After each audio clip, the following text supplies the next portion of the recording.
Hoje nós vamos falar dos atributos de Deus. E eu conto com você para que nós estudemos juntos a palavra de Deus.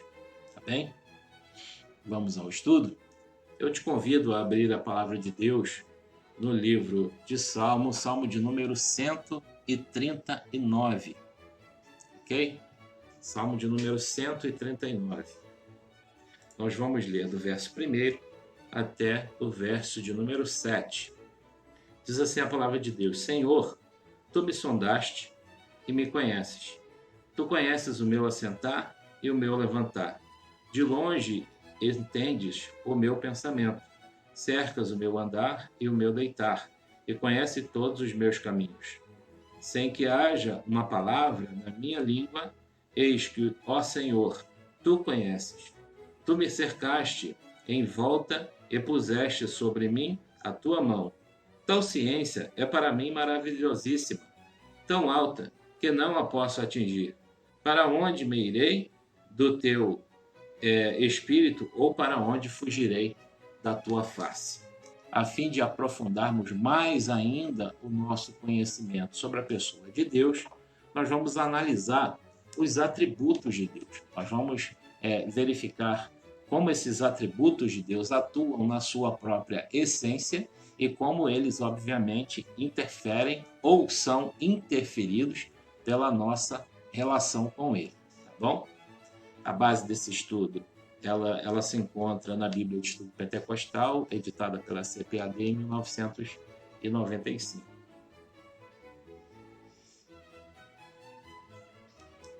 Bom, antes de entrar nos atributos, né? Talvez seja uma pergunta muito básica que as pessoas façam. Deus existe? Talvez seja a pergunta que muitos têm feito ao longo deste tempo em que nós temos vivido, sobretudo num tempo em que as pessoas estão se declarando autossuficientes. As pessoas estão se declarando autoimunes, sem a necessidade do auxílio de, por exemplo, um ser superior, a qual nós chamamos de Deus. A Bíblia, ela não procura comprovar a existência de Deus. Ela é taxativa. Ela apresenta Deus como Criador e mantenedor de todas as coisas. Então, ela não se preocupa em comprovar a existência de Deus. Em vez disso, né, ela declara a sua existência e apresenta vários atributos seus. Então, o leitor da palavra de Deus, ele com certeza, na hora de buscar entendimento a respeito de quem é Deus, ele vai encontrar isso se ele for ali cuidadoso, né? Se ele for cuidadoso com aquilo que é estudar a palavra de Deus. Ele com certeza encontrará essas respostas. Muitos desses atributos de Deus, eles são exclusivos de Deus, né? Outros existem em parte em nós, seres humanos, né? Pelo fato de nós termos sido criados à sua imagem. Mas, nesse estudo, nós vamos falar especificamente de Deus e dos seus atributos exclusivos. Bom? Primeiro, Deus é onipresente. Ele está presente em todos os lugares a um só tempo. O salmista afirma que não importa para onde a gente vai, né? Deus está lá. A gente acabou de ler o Salmo de número 139, né? Se a gente prosseguisse na leitura do verso 7 até o verso 12, Jeremias 23 a 24, Atos dos Apóstolos 17, de 27 a 28, né? Deus, ele observa tudo que a gente faz. Como ser onipresente, não há um lugar sequer na face da Terra ou no universo em que ele não esteja. A sua presença, ela se estende para todos os lugares. Então, não importa o que o homem faça para se esconder, né? Até mesmo quando a gente está falando na igreja, né?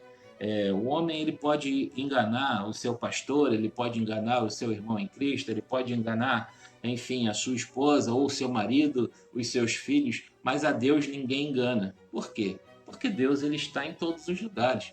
A sua presença ela é marcante e existente em todos os lugares. Não há como fugir dos olhos de Deus, não há como sair da sua presença, no sentido de que ele está em todos os lugares. Tá? Uma outra, segunda característica de atributo exclusivo de Deus é que ele é onisciente. O que quer dizer onisciência? Quer dizer que Deus, ele sabe de todas as coisas. Tá? Aí a gente vai encontrar guarida sobre esse tema no Salmo 139 ainda, de 1 a 6, 147, verso de número 5. Ele conhece não somente o nosso procedimento, mas também os nossos próprios pensamentos. Então, a ciência de Deus ela não está intimamente ligada, no nosso caso, né? Na relação conosco, só naquilo que a gente faz. Né? Eu estou aqui com uma caneca de água, eu vou beber essa água e Deus sabe que eu bebi água. Não, ele sabe também o meu pensamento anterior, que é: eu vou beber um pouco d'água para mostrar para aqueles que estão vendo o vídeo que eu posso beber. Então, Deus ele sabe de todas as coisas, né? E isto é algo que não há limites para Deus, né? Então, Deus ele sabe do nosso pensamento, ele sabe do nosso procedimento. 1 Samuel capítulo 16, verso 7, 1 Reis 8, 39, Salmo 44, verso 21 e Jeremias capítulo 17, versos 9 a 10.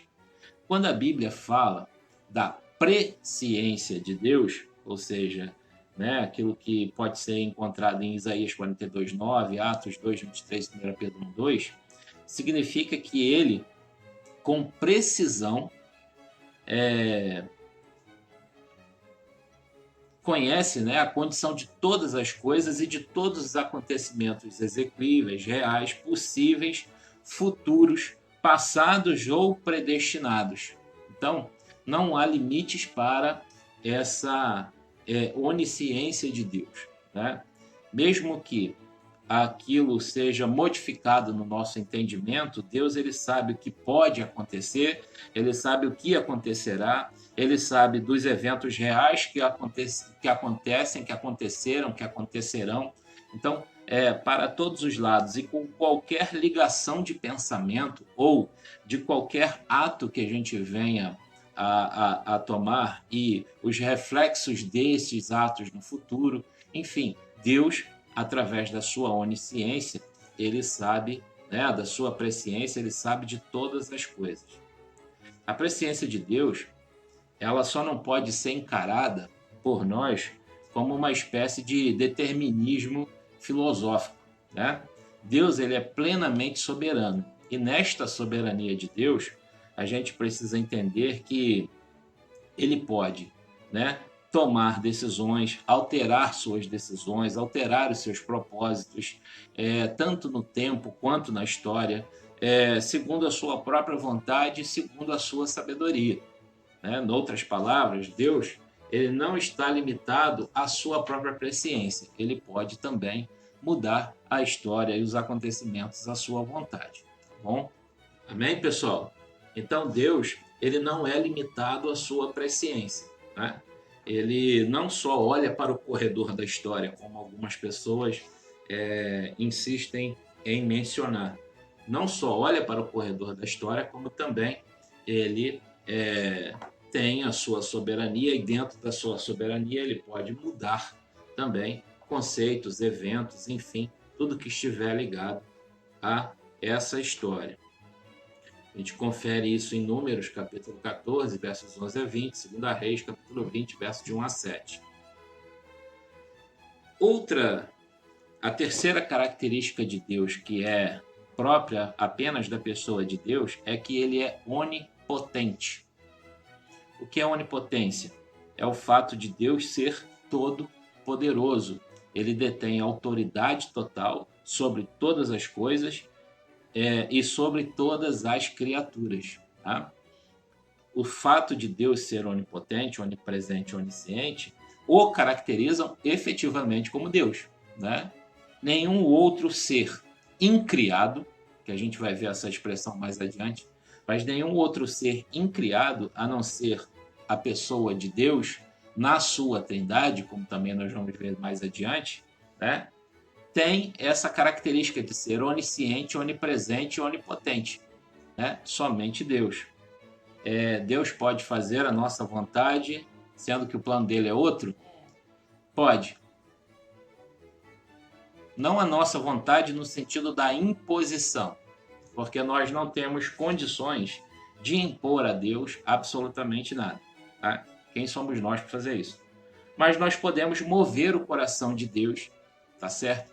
Através do nosso próprio coração contrito e um pedido honesto, tá?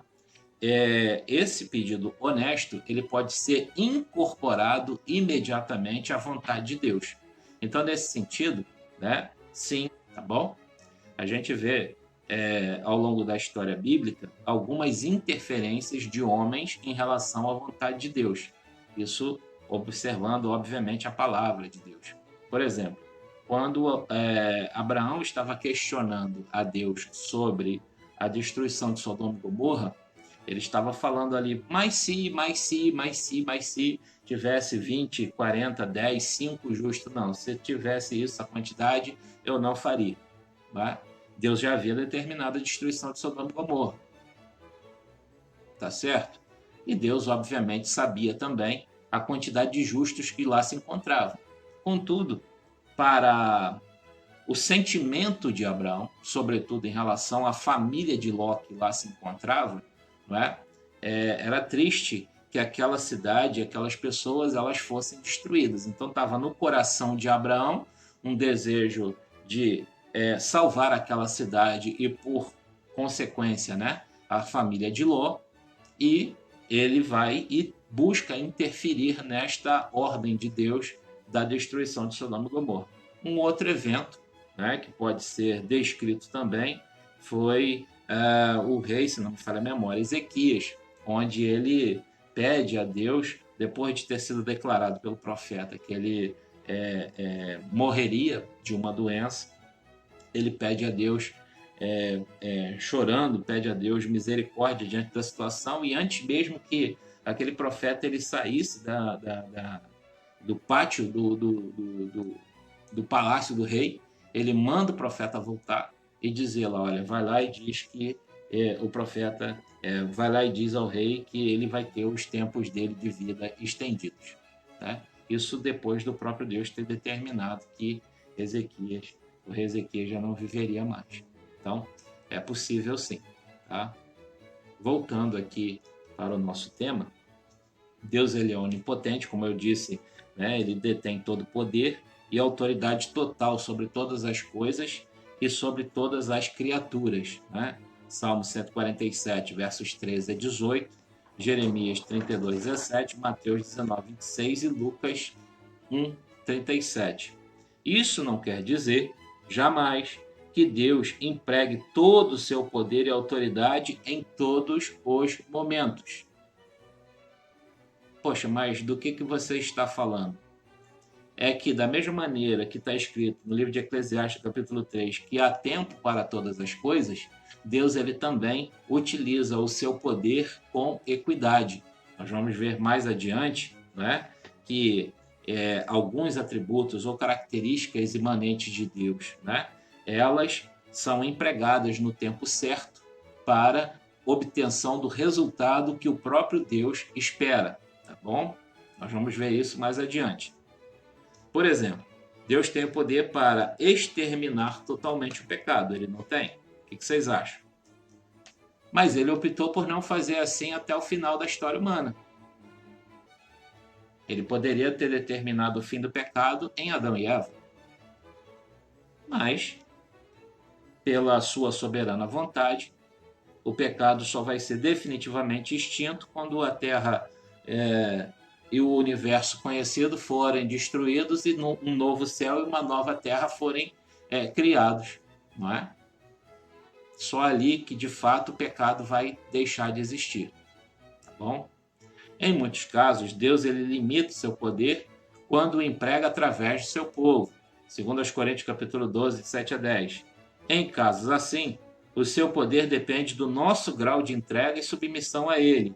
Vamos ver isso lá em Efésios capítulo 3, verso número 20. Então, a medida da nossa relação com Deus, isso quando ele está falando conosco, Igreja de Cristo, por exemplo, né?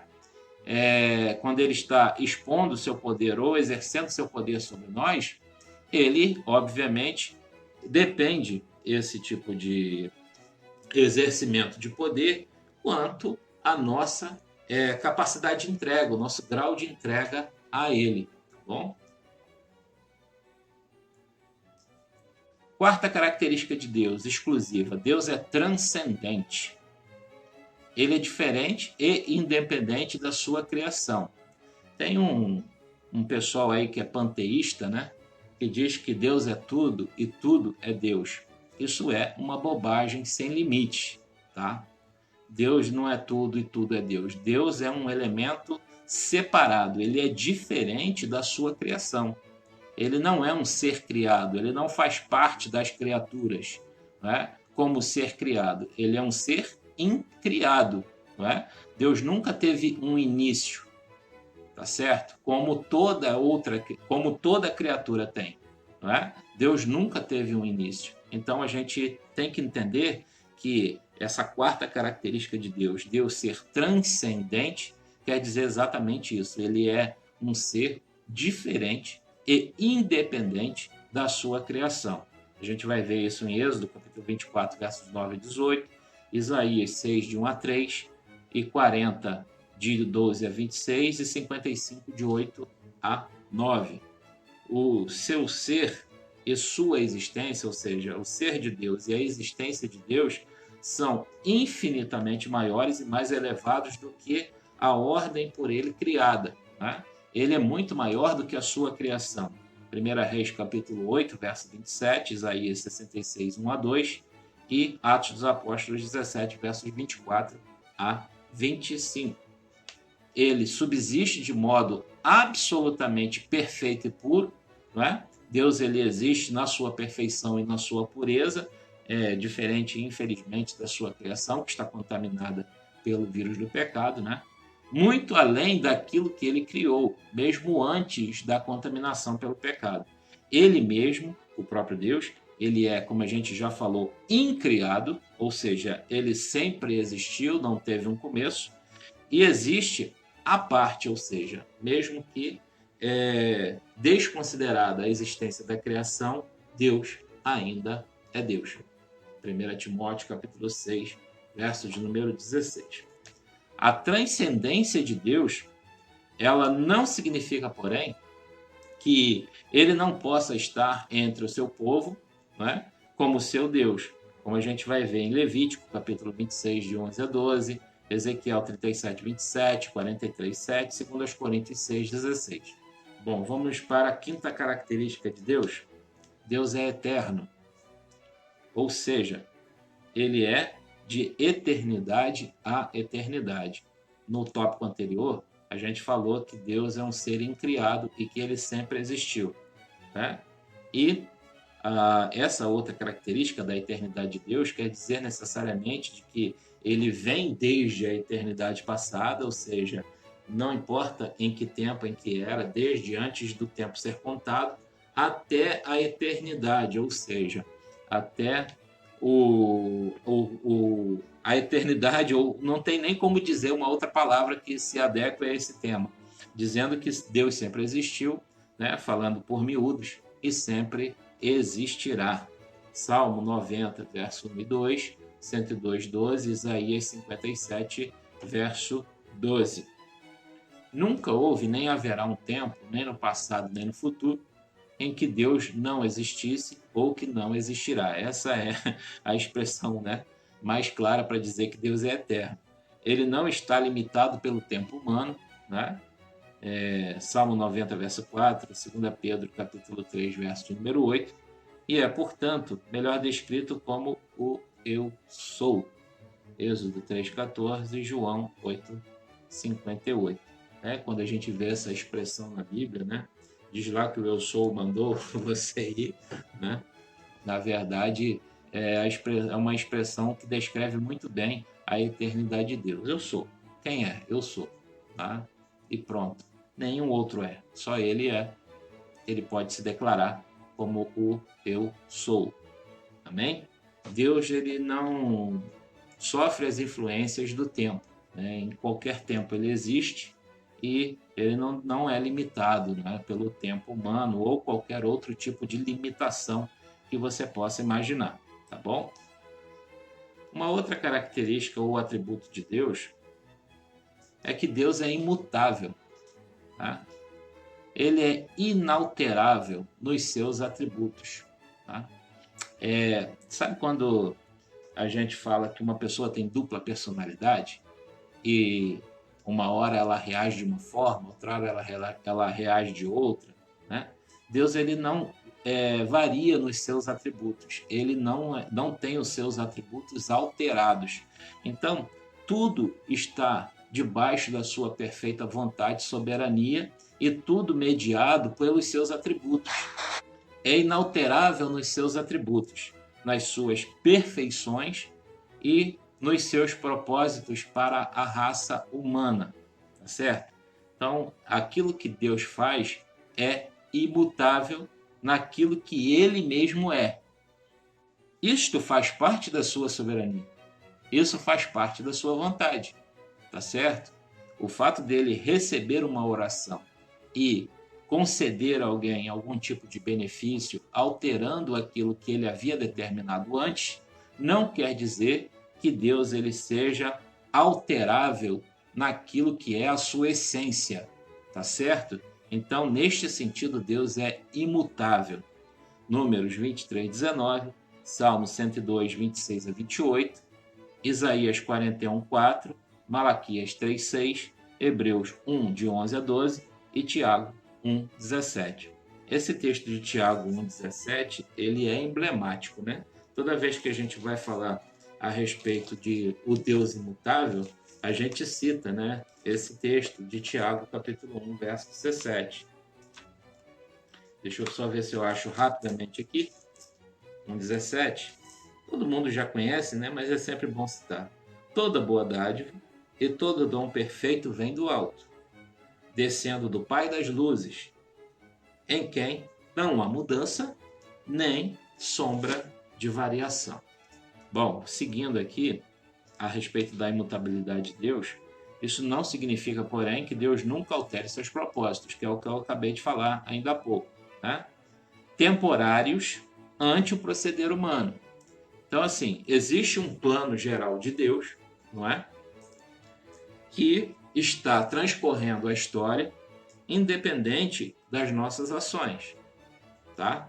Mas dentro desse plano geral existem elos de ligação ou pequenas alterações que podem ser feitas diante do proceder da humanidade, diante do proceder de um indivíduo ou de um grupo de indivíduos humanos, tá bom? Ele pode, por exemplo, alterar as suas decisões de castigo por causa do arrependimento sincero dos pecadores, conforme, por exemplo, Jonas, capítulo 3, de 6 a 10, né? A Nínive estava condenada à destruição. Qual era a condição para que isso não acontecesse? Era um arrependimento nacional. No caso de Nínive, era um grupo de pessoas, né? E isso aconteceu. E a história de Jonas nos diz que até mesmo os animais foram cobertos com pano de saco, né? Em resposta ao clamor de Jonas diante daquela sociedade. Além disso, ele é livre para atender, né? Deus, ele é livre para atender às necessidades do ser humano e às orações do seu povo, né?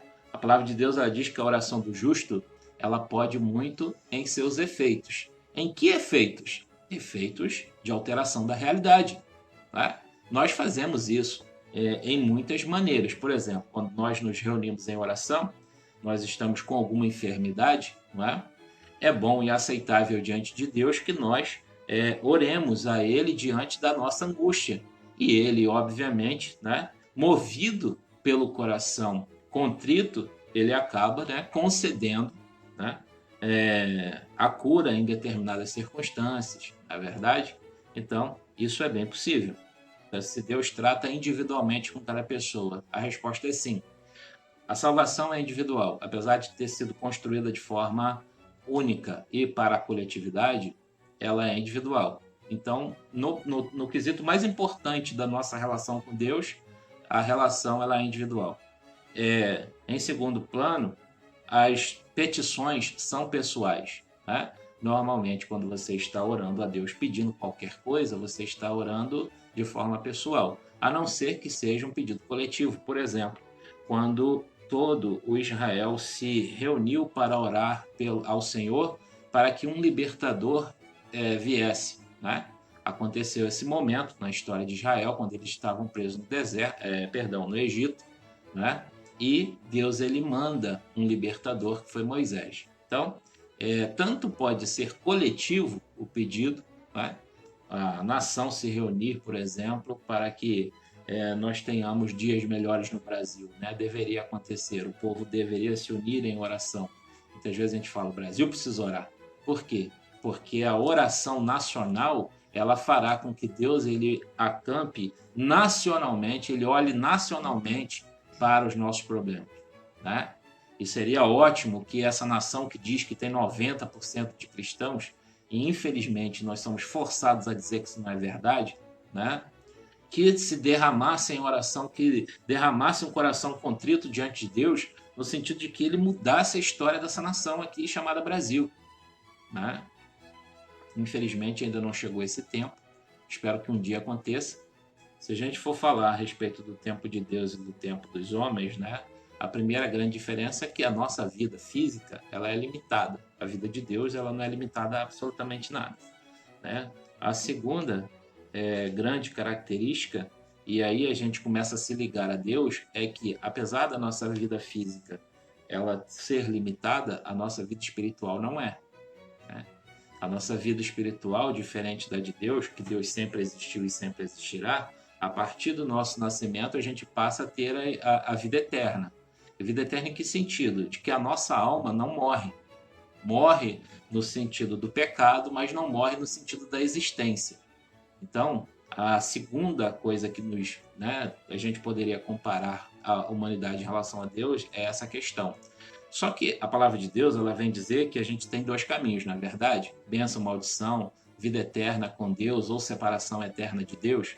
E aí é a questão, a gente pode viver eternamente do lado de Deus, né? Estando na sua presença, depois de nós cumprirmos aqui o nosso período de vida na Terra, ou nós podemos passar a eternidade separado dele.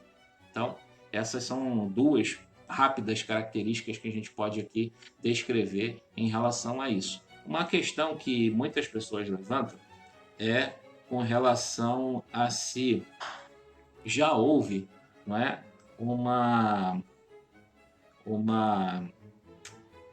um julgamento de cada pessoa toda vez que a pessoa morre, para onde ela já vai, se ela já vai para o céu e coisa e tal. Mas esse é um assunto mais amplo que eu não gostaria de abordar aqui agora, tá? Mas também existe essa discussão, essa questão temporal do céu, das ações descritas ali no Novo Testamento, sobretudo no livro de Apocalipse, em relação à existência humana, se elas estão acontecendo de forma paralela ou se há uma instância intermediária de repouso até que aconteça aqueles eventos, enfim. Mas isso é uma coisa muito complexa, né? É um voo muito grande para a gente falar aqui. A gente tem ainda bastante coisa para falar nesse estudo aqui de hoje. Em vários casos, né, a Bíblia ela fala de Deus mudando uma decisão como resultado de orações perseverantes de justos. A gente vai encontrar exemplos em Números 14, de 1 a 20, 2 Reis 20, de 2 a 6, Isaías 38, também de 2 a 6, e Lucas, capítulo 18, de 1 a 8. Né? Então, não só esses, mas em outros casos diversos, né? Basta que você leia a palavra de Deus, você vai encontrar também outros casos em que a oração do justo ela pôde muito, como a gente fala, em seus efeitos.